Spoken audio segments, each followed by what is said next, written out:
सभापति महोदय, आपने मुझे मांग संख्या 29, 37 और 47 पर बोलने का अवसर दिया, इसके लिए मैं आपका आभारी हूं। सीकर से आने वाले माननीय सदस्य फरमा रहे थे, वास्तव में ये बात सही है। राजस्थान विधानसभा का ये सदन राजस्थान के विकास का पवित्र सदन है और यहाँ जो चर्चा होती है वो चर्चा पर अमली जामा पहनाकर राजस्थान का विकास होना ही चाहिए। भारत कृषि प्रधान देश है, सोने की चिड़िया कहलाता था, घी दूध की नदियाँ बहती थी और वो घी दूध की नदियाँ तभी बहती थी जब हमारे ग्रामीण क्षेत्रों के खेतों और खलिहानों में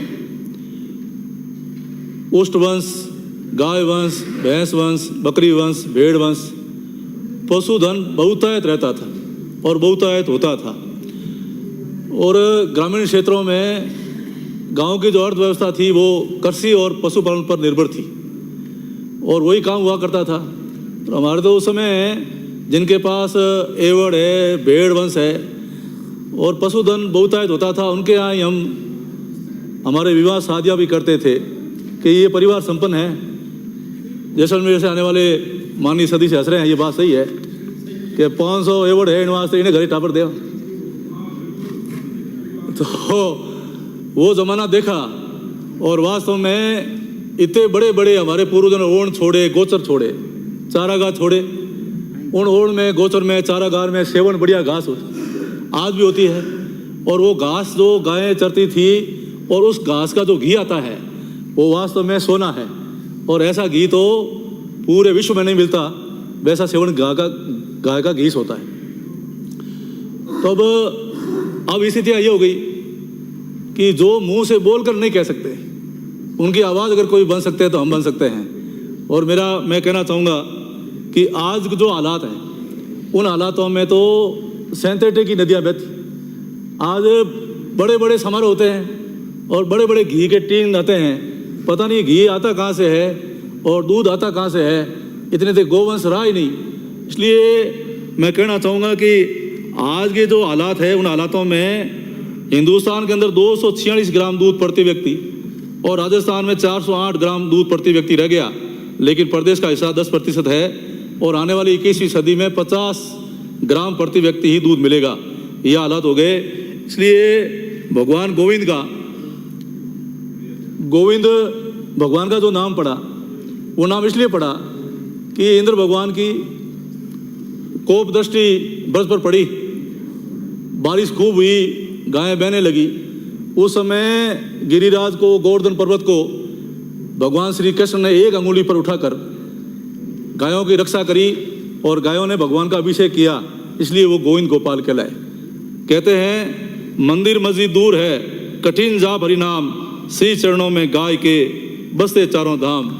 33 कोटि देवी देवता का निवास कहीं है तो हमारी गाय में है, इसलिए हम अपनी गाय को गां माता कहते हैं। मैं पूरे सदन से आग्रह करना चाहूँगा कि हमारे राजस्थान की विधानसभा के सदन को सर्वसम्मति से संकल्प लेना चाहिए और भारत सरकार को भेजना चाहिए कि गां माता को राष्ट्रीय पशु का दर्जा दिया जाना चाहिए। ये मेरी विशेष मांग रहेगी। साथ ही मैं ये कहना चाहूँगा कि अभी जो ओण, गोचर और जो शिवाचक है, ओण है, गोचर है, चारागाह है, इन जमीनों को सोलर और विंड वालों को अलॉट कर रहे हैं। तो मेरी विशेष मांग रही कि ये जमीनें तो रोकें, कम से कम हमारे पूर्वजों ने गायों के चरने के लिए, पशुओं के लिए छोड़ी थी। आप तो जो खातेदारी जमीनें हैं उनको लीज पर लेकर के ये काम कराएं, गायों को बख्शें, पशुधन को बख्शें, जिससे आने वाले समय में हमारा पशुधन जीवित रह सके। साथ ही मैं कहना चाहूँगा कि ग्रामीण अर्थव्यवस्था में पशुपालन का मुख्य योगदान है और 2019 की जो जनगणना हुई उस जनगणना के अनुसार 5 करोड़ 67 लाख पशुधन है, 1 करोड़ 46 लाख कुक्कुट संपदा है। हमारा राजस्थान स्वदेशी पशुधन के लिए प्रसिद्ध है। यहाँ के नागौरी बैल, गिर, राठी, थार पारकर, कांकरेज गायें, मालानी घोड़े, बीकानेरी जैसलमेरी ऊँट, जखराना, सिरोही एवं मारवाड़ी नस्ल की बकरियां तथा चोखला, मारवाड़ी नाली एवं पुगल नस्ल की भेड़ें अपने आप में एक विशेष स्थान रखती है। इसलिए मेरा निवेदन यह रहेगा कि पशुधन संख्या के आधार पर राजस्थान का द्वितीय स्थान है, ऊन उत्पादन में प्रथम है, दुग्ध उत्पादन में द्वितीय है। देश के कुल दूध उत्पादन का लगभग 12% व बकरा मांस का 35% एवं ऊन का 30% उत्पादन राज्य में होता है। राज्य की कुल सकल घरेलू उत्पाद आय में 11% है। इसलिए इस पशुपालन को विशेष दर्जा देना चाहिए। और कहा गया है उत्तम खेती, मध्यम व्यापार और निम्न चाकरी। आज स्थिति हो गई कि अब चाकर तो पहले नंबर पे है और चाकरी भी पहले नंबर पे है, दूसरे नंबर पे व्यापार है और तीसरे नंबर पे खेती है। इसलिए खेती होती है। खेती तभी होगी जब पशुपालन ज़्यादा होगा, और पशुपालन होगा तो अच्छा घी होगा, दूध होगा और खाद होगा। पहले अपन समझते ही नहीं सिंथेटिक क्या होता है, रासायनिक खाद क्या होता है। पहले तो सारा खाद पशुओं का होता था, उसी से खेती होती थी, जैविक खेती होती थी। लेकिन अब जनता के स्वास्थ्य के साथ खिलवाड़ हो रहा है। ज़्यादा धन पशुधन रखेंगे, मैं आग्रह करना चाहूँगा कि 5-7 परिवार मिलकर के भी वो गायें रख सकते हैं। मैं तो ये चाहूँगा कि प्रत्येक परिवार को कम से कम गाय का पालन करना चाहिए, जिसे 33 कोटि देवी देवताओं की सेवा एक स्थान पर ही हो सकती है। साथ ही मैं कहना चाहूँगा कि गायों के नाम से जो धर्म का काम है, उनकी सेवा का काम है, वहाँ गौशालाएँ खोली जा रही है। जैसे जैसलमेर जिले के मामले आपके पास आए हैं, तो गायों के साथ जो इस प्रकार का भेदभाव करते हैं, उसमें कमाई का जरिया बनाते हैं, उसको सरकार को विशेष ध्यान रखना चाहिए और सख्त कार्रवाई करके जिन्होंने गौशाला खोल करके गायों के नाम से भ्रष्टाचार किया है, पैसा खाया है, उनका पूरा आप हाथ मुंह में आंतरे में डाल करके वापस निकलवाओ और उनके खिलाफ कार्रवाई कराओ, तभी गाय को न्याय मिलेगा। इसलिए ये विशेष मेरा आपसे निवेदन रहेगा। साथ ही जो पशु शिविर होते हैं वो गायों के लिए होते हैं। अब वो पशु शिविरों में आपको ऊँटों को, बकरियों को, भेड़ों को, उनको भी शामिल करना चाहिए, जिससे उनका भी संरक्षण हो पाएगा। साथ ही ऊँट हमारा रेगिस्तान का जहाज है और पशु राज्य है, हमारे राज्य का पशु है, राज्य पशु है। इसलिए इसमें तो ये सैद्धांतिक सहमति भी बन गई कि जब हृदयघात होता है या डायबिटीज होती है तो उसके लिए कोई उपयोगी दूध है तो वो हमारे ऊँट वंश का है, जिससे उसका उपयोग है। अब ऊँटों की तस्करी हो रही है, 7 स्टार 5 स्टार वहाँ होटलों में जाता है, बुजुर्गखानों में कटकर जाता है, तो इसको खास तौर से रोकने की ज़रूरत है। एक बार अंग्रेज़ों के समय में सभापति महोदय, हमारे यहाँ की गिर गाय को काटने के लिए भेजा गया ब्राज़ील में। तो जब वो भेजा गया तो वो गर्भवती थी, गाय गर्भवती थी, इसलिए उन्होंने उनको काटा नहीं और वो गाय बयान हो गई।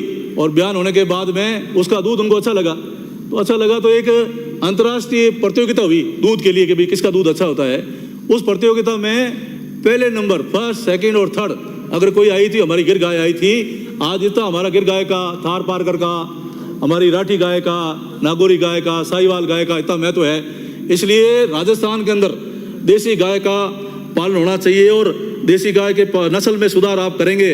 और भूण प्रतियोगिता जैसा सीकर से आने वाले सदस्य कह रहे थे, इस प्रकार से हमारे चांदन में भी है और कई पशु विश्वविद्यालय में है, कृषि विश्वविद्यालय बीकानेर में है। तो ऐसे जो चांदन फार्म है, चांदन फार्म की तर्ज पर जैसलमेर में, जालोर में, बाड़मेर में, सिरोही में और विशेष तौर से मेरे विधानसभा क्षेत्र शेरगढ़ में ऐसे आप फार्म खोलिए और फार्म खोल करके उसमें अच्छी ब्रीड के सांड आए। प्रत्येक ग्राम पंचायत तो 80 नस्ल के सांड मिले और सांडों से अच्छी नस्ल पैदा हो। इसलिए हम सभापति महोदय ये कहना चाहेंगे कि जिस प्रकार से अब हमारे गांव में लोगों को सबको 5 किलो गेहूँ मिलता है, तो हमारी गाय को भी इस प्रकार से सरकार की तरफ से पौष्टिक आहार मिलना चाहिए, पौष्टिक चारा मिलना चाहिए, जिससे पशुपालक को मदद मिले कि सरकार की तरफ से एक गाय का 5 किलो पौष्टिक आहार मिला है, चारा मिला है, जिससे उसको सहायता मिले और मदद मिले। इस प्रकार का काम निश्चित रूप से होना चाहिए। साथ ही ये होलिस्टीन और जो जर्सी गाय है, इस जर्सी गाय के लिए सुकड़ों का एक टीका है। अब उस सुकड़ों के टीके में 90% बछड़ियाँ होती। अगर ऐसा टीका हमारी देसी गायों के लिए आप परीक्षण करा करके वैज्ञानिकों से ले आए, तो ये जो कह रहे हैं कि निराश्रित है, वास्तव में ये सही बात है कि जो हमारा नंदी है उसको तिलक लगा करके सड़कों पे छोड़ देते हैं और फिर उनको कहते हैं कि आवारा है, आवारा कि हमारे घर का था लेकिन हमने छोड़ा है, उसकी भी रक्षा हो जाएगी और ये नंदी कम होंगे, बछड़ियाँ ज़्यादा होगी, जिसको मालिक रख पाएगा साथ ही जितने भी गाँव में हमारे नंदी हैं और गायें हैं जिनको निराशित करके छोड़ दिया है, जो बोल करके कह नहीं सकती, उसके लिए अगर आप अभ्यारण्य बना देंगे और वहाँ रखेंगे तो उनकी सेवा निश्चित रूप से हो पाएगी। ये मेरा आपसे निवेदन रहेगा। अब आने वाले समय में ये नवीन टेक्नोलॉजी का एडेप्ट किया है जिसमें एम्ब्रियो ट्रांसफार्म होते हैं, तो एम्ब्रियो ट्रांसफार्म से दुग्ध उत्पादन में वृद्धि होती है, क्वालिटी भी इम्प्रूवमेंट होती है। तो ये एम्ब्रियो ट्रांसफार्म जो होता है ये भी आप समय पर लागू कराएं जिससे इसमें हमारा हो सके। कृत्रिम गर्भाधान होता है, कृत्रिम गर्भाधान में बांधियापन बांझपन निवारण पशुओं के लिए धर्म पायजन केंद्र नारों में चालू किया गया था। इसे गति देने की आवश्यकता है। ये भी अभी इसको कोई ढंग से काम नहीं हो रहा है, इसको आप गति दिए। साथ साथ में ये एलोपैथी के भ्रमण स्थलीय शिविर चलते हैं, तो ऐसे आप अगर शिविर चलाएं पशुओं में तो वहाँ उनका सही समय पर इलाज हो जाएगा और पशुओं में बीमारी रोकी जा सकेगी। ये मेरा आपसे खास आग्रह रहेगा। साथ में कुछ सुझाव आपको दूंगा, उन सुझावों पर आप विशेष आप करें। मोबाइल यूनिट 1962 में मॉनिटरिंग सिस्टम को दुरुस्त करना, मोबाइल यूनिट के क्षेत्र मांग अनुसार दवाएं उपलब्ध कराना। ममता कार्ड की तर्ज पर पशुपालकों का एक कार्ड बनाया जाए ताकि पशुओं का पूर्ण रिकॉर्ड संधारण किया जा सके। पूर्व में भेड़ ऊन विभाग चलता था जिसको बाद में बंद कर दिया गया, उसको पुनः शुरू करवाया जाए। भेड़ों व बकरियों का विस्तृत डाटा तैयार किया जाए। पशु चिकित्सालय में दवाओं की सप्लाई नियमित रूप से नहीं पहुंच रही है, जिसके कारण पशुपालकों को इनका पूरा लाभ नहीं मिल पा रहा है। क्षेत्र की मांग के अनुसार दवाओं की सप्लाई नियमित रूप से की जाए। पंजीकृत गौशालाओं के अनुदान अभी 9 महीने के लिए मिल रहा है, तो मेरा आपसे आग्रह है कि गाय हमारी माता है और गायों के लिए हमको खुले दिल से आज ही घोषणा करनी चाहिए कि 9 महीने की बढ़ा करके हम इसको अनुदान 12 महीने करेंगे। इसकी घोषणा मुझे विश्वास है मंत्री जी आज ही करेंगे। साथ ही ये भ्रष्टाचार जो हो रहा है इसको भी आप रोकने का कार्य करेंगे। मेरा आपसे निवेदन है कि गायों के चारे के लिए अगर हम किसानों की जहाँ लघु सीमांत काश्तकार हैं, ज़मीनें छोटी है, उनको अगर कृषि का सिंगल फेस कनेक्शन दें तो सिंगल फेस कनेक्शन की योजना ले तो वो चारा बो करके अपने पशुपालन का काम कर सकेगा। ये मेरा आपसे निवेदन रहेगा। साथ ही राजस्थान के गोवंश की उन्नत नस्लें देश ही नहीं अपितु विदेशों में भी उत्पादकता में श्रेष्ठ साबित हो रही है, परंतु अपने राज्य में इन देशी गोवंश की नस्लों को सुधारने के प्रयास आवश्यकता अनुसार नहीं हो पा रहे हैं। आम जन को उन्नत नस्ल की गायें आसानी से उपलब्ध हो इसका प्रावधान किया जाना चाहिए, जिससे उत्तम नस्ल के सांड गौशाला हो ग्राम पंचायत भर दिए जाने चाहिए। हालांकि राज्य सरकार वेटरनरी यूनिवर्सिटी के मार्फत थार पार करके केंद्र चांदन व सूरतगढ़ में चलाए जा रहे हैं। इसी प्रकार केंद्र शेरगढ़, बाड़मेर, जैसलमेर अन्य जिलों में चलाए जाने चाहिए। पश्चिम राजस्थान में दूध मार्केटिंग का उपयुक्त क्रय विक्रय तंत्र विकसित नहीं हो पाया, जिसके चलते छोटे पशुपालकों को कम दाम में दूध बेचना पड़ रहा है। प्रत्येक ग्राम पंचायत में दुग्ध डेयरी सहकारी समिति बनाकर दूध खरीदा जाए व गुजरात मॉडल राजस्थान में लागू किया जाए। पूर्व में पशुपालन विभाग द्वारा नस्ल आधारित योजनाएं चलाई जाती थी, जैसे भेड़ पालन, बकरी पालन, पोल्ट्री फार्म। वर्तमान में इस और उचित ध्यान नहीं दिया जा रहा है। मेरा सरकार से सुझाव रहेगा कि प्रत्येक जिला स्तर पर मोबाइल यूनिट भेड़ व बकरी पालन को बढ़ावा देने हेतु कार्यरत रहे, जिसमें इन छोटे जानवरों के सभी प्रकार के टीकाकरण व अन्य आवश्यक सुविधाएं भेड़ पालकों के गाँव में शिविर लगाए जाने चाहिए। गौशालाओं में उपस्थित अनु उत्पादन गोवंश के बांझपन का इलाज कराकर उन्हें दुधारू बनाया जाना चाहिए। इसके नस्ल सुधार की कोशिश भी हो एवं इन दूध देने वाली गायों को गरीब पशुपालकों को कम कीमत पर उपलब्ध कराएं तथा पशुपालकों को उत्पादन वाली गायों को गौशाला में निःशुल्क प्रवेश दिलाएं। ग्रामीण क्षेत्रों में आवारा पशुओं की संख्या को नियंत्रित करने हेतु एनिमल बर्थ कंट्रोल कार्यक्रम संभाग स्तर पर चलाया जाए, जिससे आवारा कुत्तों, सूरों व रोजरों की संख्या पर नियंत्रण रहेगा। प्रतिवर्ष हजारों की संख्या में आवारा कुत्ते हिरणों को, भेड़ों को, बकरियों को अपना शिकार बना लेते हैं। आवारा कुत्तों की जनसंख्या को नियंत्रित करने के लिए इन कुत्तों की श्वानों की नसबंदी समयबद्ध करवाई जानी चाहिए। प्रदेश में कृत्रिम गर्भाधान का कार्य भी कार्य क्षेत्र बढ़ाया जाना चाहिए। मेरा आपसे निवेदन है कि हमारे सरकार के समय में कई योजनाएं पूर्ववर्ती सरकार के समय चलाई जाती थी, उन योजनाओं को भी फिर से आप समीक्षा करें और उन योजनाओं को हमारे वापस आप लागू करने का प्रयास करें। साथ ही मैं हमारे यशस्वी प्रधानमंत्री, हमारे यशस्वी मुख्यमंत्री आदरणीय भजन लाल जी का आभार व्यक्त करना चाहूँगा कि प्रदेश में पशुपालन की अपार संभावनाएं हैं। राज्य के 80 लाख परिवार पशुपालन व समर्थ गतिविधियों पर निर्भर है। पशुपालन संवर्धन, संरक्षण एवं विकास हेतु 250 करोड़ रुपए का प्रावधान के साथ मुख्यमंत्री पशुपालन विकास कोष का गठन किए जाने की इस बजट में घोषणा की गई। इसके लिए हम हमारे यशस्वी मुख्यमंत्री आदरणीय भजन लाल जी के आभारी हैं। साथ ही दुधारू पशुओं के उन्नत नस्ल विकास एवं आवारा नर गौवंश की समस्या के निराकरण के लिए सॉर्टेड सीमन योजना के तहत दी जा रही अनुदान राशि को 50 से बढ़ाकर 25% किया जाना प्रस्तावित किया गया है। इससे लगभग 2 लाख पशुपालक लाभान्वित होंगे। इसके लिए भी हम उनको धन्यवाद देना चाहेंगे।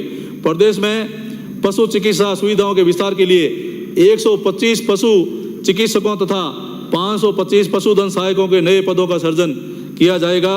500 पशु चिकित्सा उप केंद्र खोलने की घोषणा, नवीन पशु चिकित्सालय खोलने की घोषणा, 100 पशु चिकित्सा उपकेंद्र व पशु चिकित्सा क्रमबद्ध किए जाने की घोषणा। इस पर लगभग 15 करोड़ रुपए व्यय होंगे। पशु चिकित्सालय का प्रथम श्रेणी पशु चिकित्सालय में क्रमबद्ध किए जाने की घोषणा। पशु चिकित्सा संस्थानों में आधारभूत कार्य के लिए 200 करोड़ रुपए व्यय होंगे, इसकी घोषणा। गत कांग्रेस सरकार द्वारा प्रदेश में पशुपालकों के लिए पशु बीमा योजना की मात्र कागजी घोषणा की गई थी। अब हमारी भजन लाल सरकार ने पशुपालकों के हितों का ध्यान रखते हुए चरणबद्ध रूप से दुधारू पशुओं के साथ साथ अन्य पशुओं को भी सम्मिलित करते हुए मुख्यमंत्री मंगला पशु बीमा योजना प्रारंभ करने की घोषणा की गई है। इसके अंतर्गत प्रथम 5-5 लाख दुधारू गाय, भैंस, 5-5 लाख भेड़ बकरी तथा 1 लाख ऊंट वंश का बीमा किया जाएगा। इस पर कुल 400 करोड़ रुपए व्यय होंगे।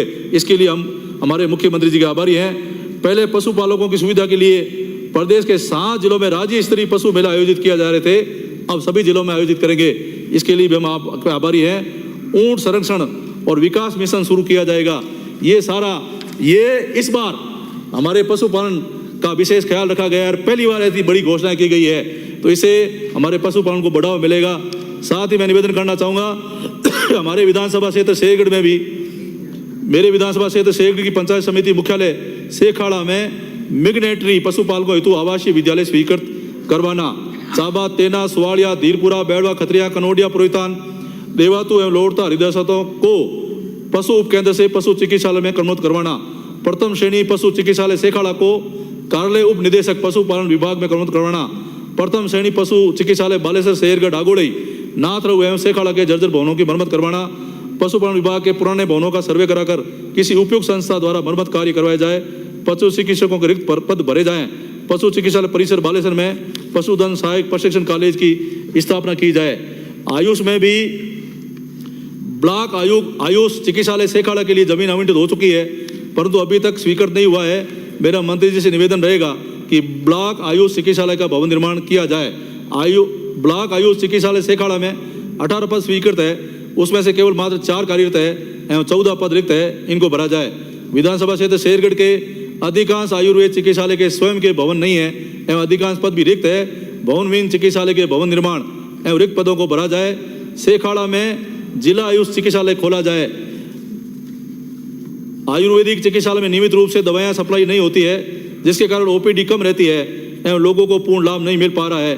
बालेसत्ता मुख्यालय पर होम्योपैथी, आयुर्वेदिक, यूनानी, ये 3 अस्पताल अलग अलग जगह पर संचालित है। इसको एक स्थान पर राजकीय प्राथमिक विद्यालय जूनावास स्कूल परिसर में, जो अभी वर्तमान में राजकीय उस माध्यम में मर्ज होने के कारण ये भवन खाली है, इसमें संचालित करा जाए। मंत्री महोदय, ऐसी खबरें छप रही है आपके जितने भी भवन हैं पशुपालन विभाग के, वो जर्जर हालातों में है, इनका विशेष सर्वे करा करके इसमें काम कराया जाना चाहिए। साथ ही मेरा निवेदन रहेगा कि आयुष नर्सेज हैं, मंत्री महोदय, मैं आपसे निवेदन करना चाहूँगा कि इनकी जो वेतन विसंगतियाँ हैं, प्रदेश में वर्ष 1998 से 2013 तक आयुष नर्सेज को मेडिकल नर्सेज के समान वेतन दिया जा रहा था, किंतु जुलाई 2013 में मेडिकल नर्सेज को ग्रेड पे 4200 एवं आयुष नर्सेज को ग्रेड पे 3600 देते हुए दोनों के मध्य वेतन विसंगति को जन्म दे दिया गया, जबकि दोनों का प्रशिक्षण, भर्ती का तरीका एवं कार्य एक समान है। नर्सिंग भत्ता, प्रदेश में आयुष नर्सेज को भी मेडिकल नर्सेज के समान नर्सिंग भत्ता दिया जाए। कैडर रिव्यू, आयुष विभाग में नर्सेज पदों के अनुरूप नवीन कैडर रिव्यू कराया जाकर पदोन्नति का मार्ग प्रशस्त कराया जाए। नर्सेज का पद नाम परिवर्तन, नर्सिंग ऑफिसर आयुष संयुक्त आयुष विभाग स्तर पर वर्षों से लंबित है। ये मेरा आपसे निवेदन रहेगा। साथ ही अध्यक्ष महोदय, सभापति महोदय, 2008 में स्वास्थ्य और आयुर्वेदिक विभाग में ग्रामीण कैडर बनाया गया, जिसमें दोनों ही विभागों के डॉक्टर, नर्स, कंपाउंडर की भर्ती की गई, परंतु स्वास्थ्य विभाग में ग्रामीण कैडर को मूल विभाग में मर्ज कर रेगुलर कर लिया गया। लेकिन आयुर्वेद विभाग में ग्रामीण आयुर्वेदिक चिकित्सक, नर्स, कंपाउंडर को स्थायी तो किया गया, परंतु मूल कैडर में शामिल नहीं किया गया। इसलिए मंत्री महोदय, तब से अब तक ग्रामीण कैडर के कोई रूल्स नहीं बने हैं, न ही कोई प्रमोशन पॉलिसी बनी है। 2008 में भर्ती हुए आयुर्वेदिक चिकित्सक, नर्स, कंपाउंडर की 2015 में पुनः भर्ती की गई। तब से आयुर्वेदिक चिकित्सक, नर्स, कंपाउंडर की अभी तक कोई डीपीसी नहीं हुई है, कोई प्रमोशन पॉलिसी नहीं बनी है, वेतन विसंगतियां दूर नहीं हुई है। जबकि आयुर्वेदिक चिकित्सक, नर्स, कंपाउंडर की भर्ती 2018 में नियुक्त आयुर्वेदिक चिकित्सक, नर्स, कंपाउंडर को भी ग्रामीण आयुर्वेदिक चिकित्सक, नर्स, कंपाउंडर के से अधिक वेतन मिल रहा है, उनके प्रमोशन हो गए हैं। ग्रामीण आयुर्वेदिक चिकित्सक, नर्स, कंपाउंडर आज भी प्रमोशन और वेतन विसंगतियों का सुधार का इंतजार कर रहे हैं। आयुष चिकित्सकों का भी प्रोबेशन काल 2 साल का होता है, जबकि एलोपैथिक चिकित्सक का प्रोबेशन काल 1 साल का होता है, क्योंकि 1 साल की इंटर्नशिप को प्रोबेशन काल में शामिल कर लिया गया है। वहीं आयुष चिकित्सकों की भी 1 साल की इंटर्नशिप होती है, उसे प्रोबेशन काल में शामिल नहीं किया गया है। इस भेदभाव को खत्म किया जाए और आयुष चिकित्सकों का 1 साल का प्रोबेशन काल किया जाए।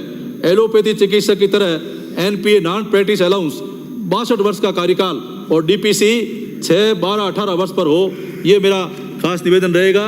मुझे विश्वास है कि हमारे राजस्थान सरकार इन 5 साल के कार्यकाल में पशुपालन को विशेष बढ़ावा देने का काम करेगी। इन्हीं शब्दों के साथ बहुत बहुत धन्यवाद। जय हिंद, जय भारत। धन्यवाद। श्री श्रवण कुमार।